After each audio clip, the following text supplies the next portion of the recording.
नमस्कार,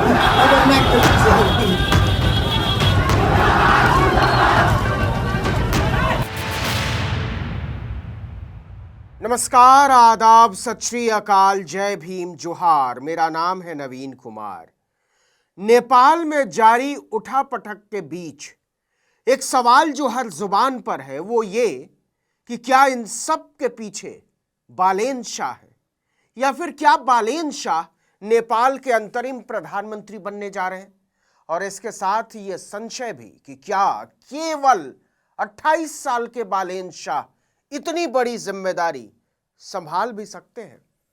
लेकिन एक बात तो जमीन पर नजर आती है कि बालेन शाह की लोकप्रियता को देखते हुए उन्हें नेपाल की राजनीति में नई उम्मीद माना जा रहा है।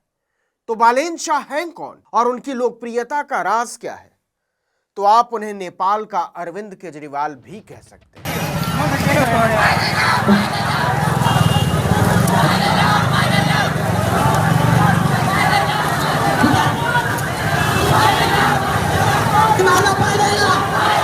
आप जानते ही हैं कि नेपाल में बगावत के बाद केपी शर्मा ओली इस्तीफा देकर काठमांडू से भाग खड़े हुए।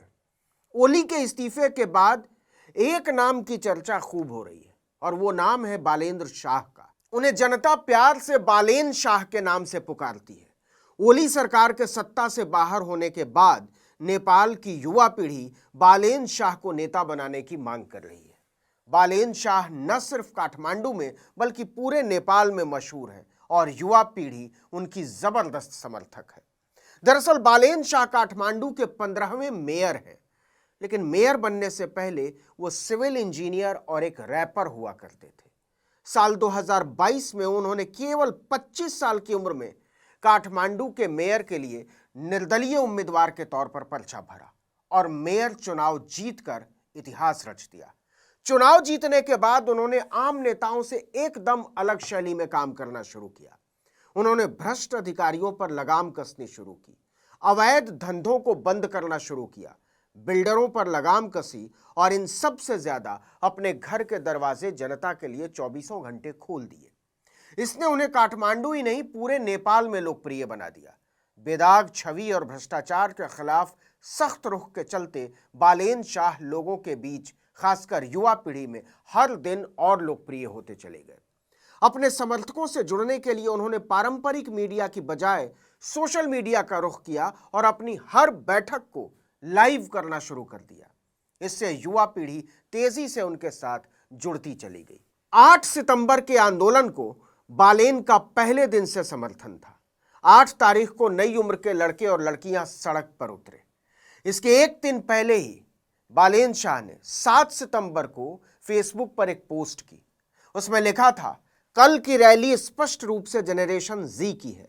मैं 28 से कम उम्र का हूं, लेकिन अब मैं उनकी तुलना में बूढ़ा दिखता हूं। फिर भी मैं उनकी इच्छा, मकसद और सोच को समझना चाहता हूं। कल की इस रैली में कोई भी पार्टी, नेता, कार्यकर्ता या सांसद अपने निजी फायदों के लिए शामिल नहीं होना चाहिए। उम्र के कारण मैं जा नहीं सकता, लेकिन उन्हें समझना जरूरी है। मेरा पूरा सपोर्ट है। प्रिय जेनजी, मुझे बताओ कि आप किस तरह का देश देखना चाहते हैं। यह पोस्ट देखते ही देखते वायरल हो गया। कुछ लोग ये भी कहते हैं कि बालेन शाह ने ही पर्दे के पीछे से इस आंदोलन की भूमिका लिखी है।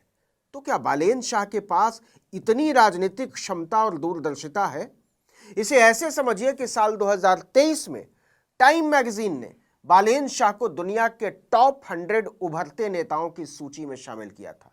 न्यूयॉर्क टाइम्स जैसे अखबार ने भी उनकी कार्यशैली की जमकर तारीफ की।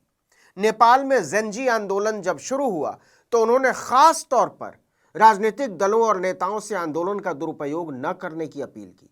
दरअसल बालेन शाह ने समय से पहले भांप लिया था कि यह आंदोलन किस तरफ मुड़ने वाला है। आपको बता दें कि बालेन शाह को पूर्व प्रधानमंत्री केपी शर्मा ओली का विरोधी माना जाता है, बल्कि कई धुर विरोधी। दोनों के बीच अदावत की वजह है पिछले साल काठमांडू मेट्रोपॉलिटन सिटी ने नियमों का पालन नहीं करने वालों के खिलाफ सख्त कार्रवाई शुरू की।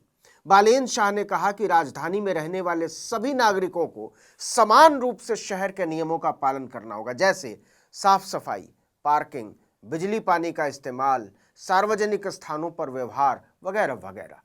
बालेन शाह ने ऑर्डर निकाल दिया कि इसे नहीं मानने वालों को कार्रवाई का सामना करना होगा। इस कार्रवाई की जद में कई नेता भी आए। ऐसे में काठमांडू मेट्रोपॉलिटन सिटी का विरोध शुरू हो गया। बालेन शाह ने इसके लिए प्रधानमंत्री केपी शर्मा ओली पर जमकर निशाना साधा। इसके बाद मेट्रोपॉलिटन सिटी के हजारों कर्मचारियों को कई महीने तक तनख्वाह रोक दी गई। बालेन शाह ने इन कर्मचारियों को समर्थन दिया और सरकार को चेतावनी दी। इस मामले को लेकर खूब विवाद हुआ और बालेन शाह लोगों की नजरों में चढ़ गए। नेपाल में जो चल रहा है उसके पीछे है भारी भ्रष्टाचार, बेरोजगारी और नेताओं की अय्याशी।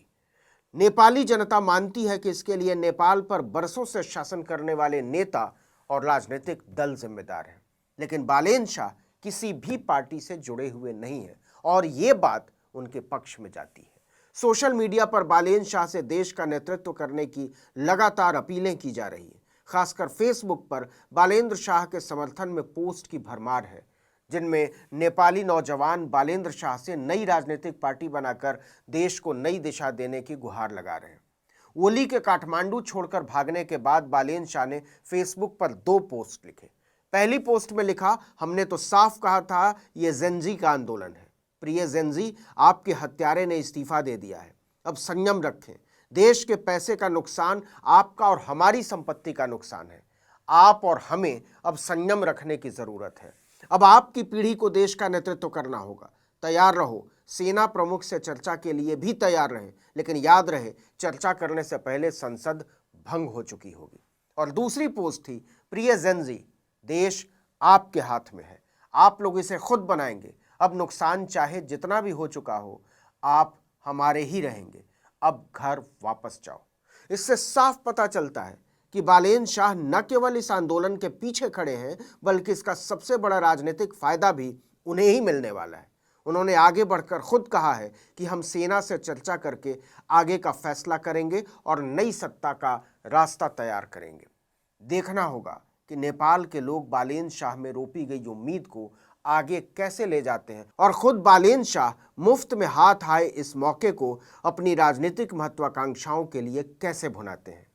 लेकिन एक बात बड़ी साफ है, इस समय नेपाल में बालेन शाह के अलावा कोई नेता नहीं जिसके पीछे इतनी बड़ी तादाद में साधारण नेपाली जनता खड़ी हो। इस वीडियो में इतना ही, लेकिन अगर आपने आर्टिकल 19 इंडिया को अब तक सब्सक्राइब नहीं किया है तो फौरन कर दीजिए।